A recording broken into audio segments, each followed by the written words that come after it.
ভাই, জেকে শান্ত সহ আমার অনেক ভাই ব্রাদার বলছে যে তারা আর্জেন্টিনা দেশটাকে সাপোর্ট করে না, আর্জেন্টিনা প্লেয়ারদের সাপোর্ট করে, টিমটাকে সাপোর্ট করে। তো ভাই, আপনাদের প্লেয়ারদের পছন্দের প্লেয়াররা কি কেউ মুসলিম বা কেউ ফিলিস্তিনের পক্ষে বা ফিলিস্তিনের পক্ষে কোনো সময় কি কোনো পোস্ট বা তাদের পতাকাটা উড়িয়ে ধরেছে?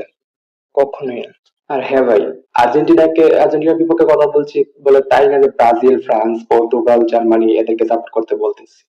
যে যে টিম, যে যে প্লেয়ার, যে যে দেশ ফিলিস্তিনের পক্ষে থাকবে না বিপক্ষে থাকবে বা মুসলিমদের বিপক্ষে কথা বলবে, ওই দেশগুলোকে সাপোর্ট করার কোনো দরকার নাই। কথা ক্লিয়ার।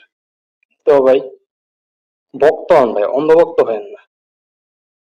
বর্তমানে আবার অনেকে বলবেন এখন যে ধর্মের সাথে খেলাকে মিলিয়ে না। বর্তমানে আপনি দেখতে পারবেন যে অনেক আলেম, আবু আদনান সহ অনেক আলেমই খেলা বা স্পোর্টস নিয়ে কথা বলছে।